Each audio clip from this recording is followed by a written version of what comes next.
Hello, it's Saturday the 14th of November. You're tuned in to our 6 p.m. newscast coming to you from Arirang's news centre in Seoul. It's very good to have you with us. I'm Mark Broom.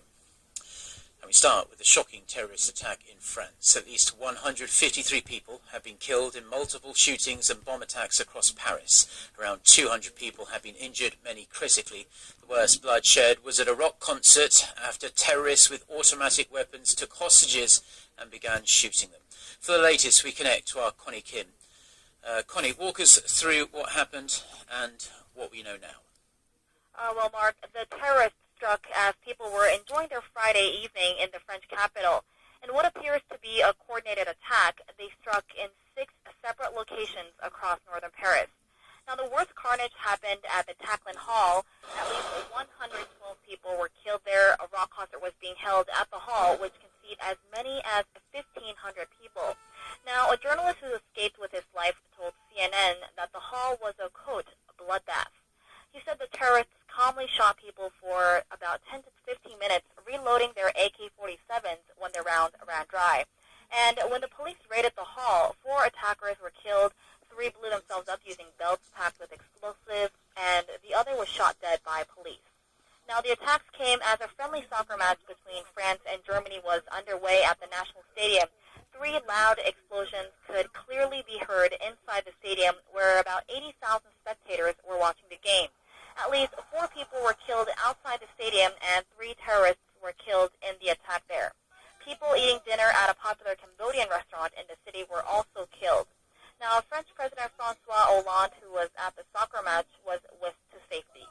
News agencies in France are quoting the Paris police chief as saying that all 8 assailants involved have been neutralized. 7 of them committed suicide detonating their suicide belts. However, the authorities are stressing that the total number of attackers remains unclear. We don't know the motives of the gunmen yet, but according to BBC, one of the attackers reportedly shouted his support for the Islamic State militant group, saying France shouldn't have intervened in the conflict in Syria. Now remember, Paris is where Islamist gunmen murdered 18 people, attacking a satirical magazine, Charlie Hebdo, a Jewish supermarket, and a policewoman on patrol in early January.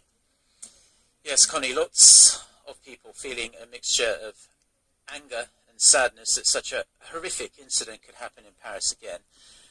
The world has been united in its condemnation of the attack. French President François Hollande, he was quick to respond, speaking to the press as the attacks were unfolding. What was his message? Well, Mark, France remains on lockdown right now. Hollande has tightened border control and declared a state of emergency. It's hoped the move could stop other people responsible for the attack from fleeing the country. The French president called the attacks an abomination and a barbaric act. He also vowed to take the fight to the group. We wanted to be there among those who saw these awful things, to say that we are going to fight, and this fight will be merciless. Because when terrorists are capable of such atrocities, they should know that they'll be faced with a France that's determined, a France that's united, a France which stands together, a France which will not be intimidated, even if today we're infinitely moved by this tragedy. And U.S. President Barack Obama called the attack an outrageous attempt to terrorize civilians and pledged to support France.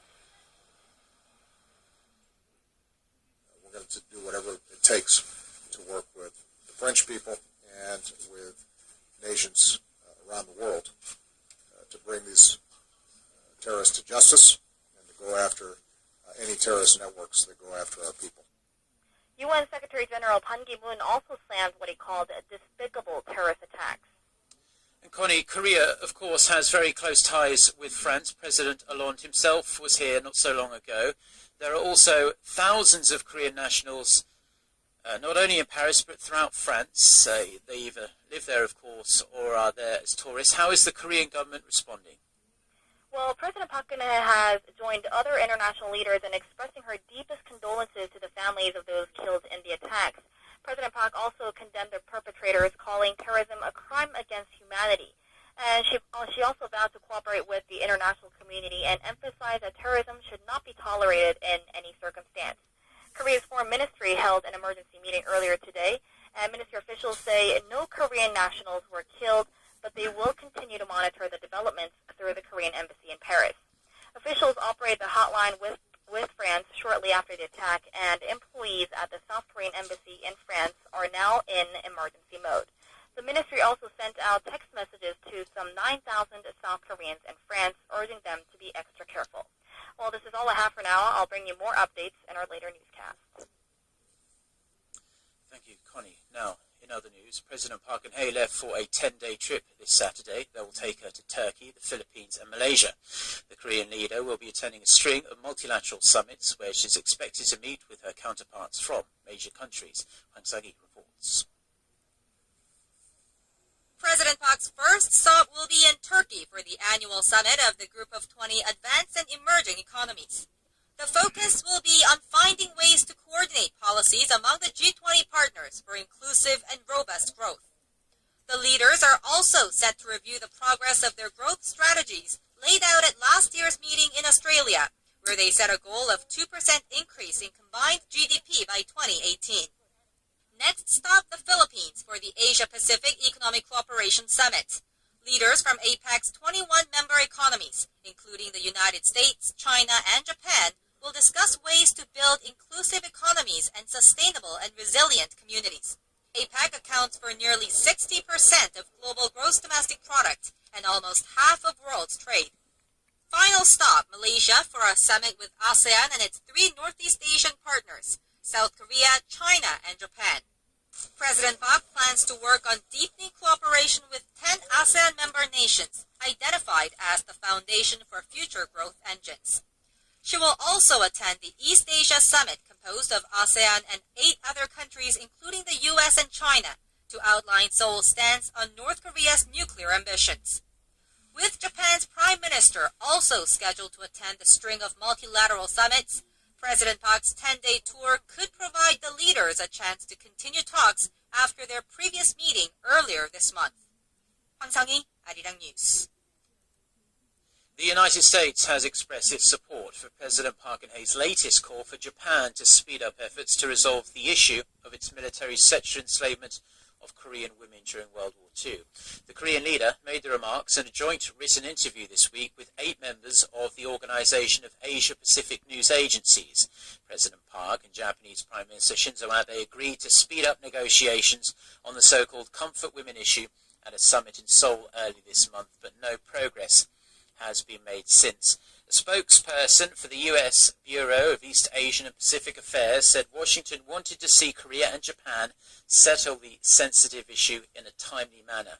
Historians estimate around 200,000 women, mostly Korean, were forced into sexual slavery by the Japanese army in the early to mid-20th century. The Chinese yuan is set to join the US dollar, British pound, euro and Japanese yen as the 5th currency in the International Monetary Fund's so-called special drawing right basket. IMF head Christine Lagarde said the fund's executive board will decide on November 30th whether to add the Chinese currency to the fund's unit of accounting, but that she supported personally the move. The yuan's inclusion could clear the way for central banks around the world to hold more of it in their reserves. Beijing has been pushing hard for the yuan to join the big league of global currencies, making it one of the highest priorities for its next 5-year plan, which starts on January 1st. Korea's labour unions and civic organisations are holding a large-scale rally in central Seoul to protest of labour reform measures, youth unemployment and the government's plan to adopt state-issued history textbooks for secondary school students.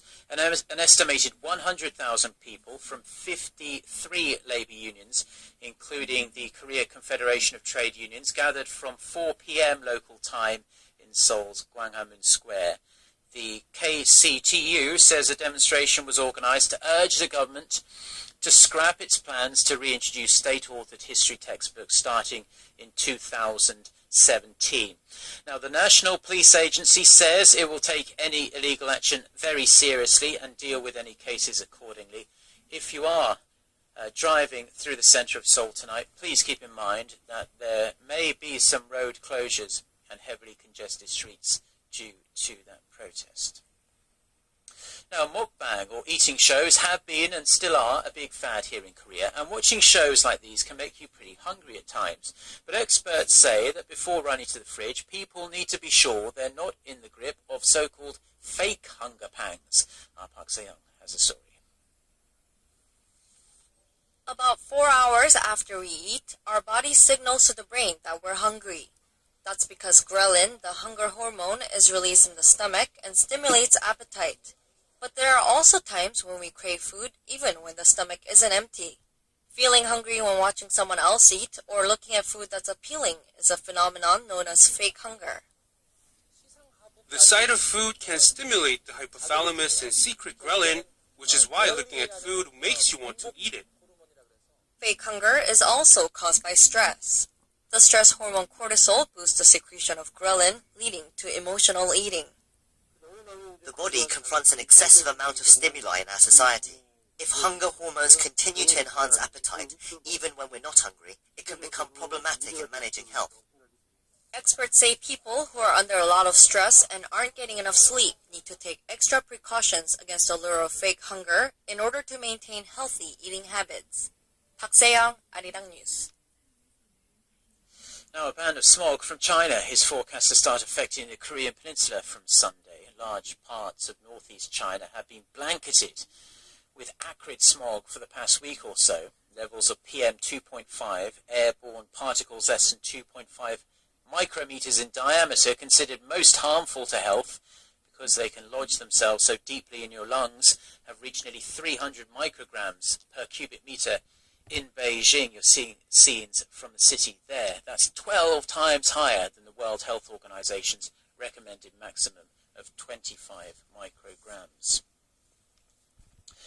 And that's all we have for now. Do enjoy the rest of your Saturday, wherever you're watching us, and stay tuned to Arirang TV. We'll be back with our next newscast at 10 p.m. Korea time. Until then.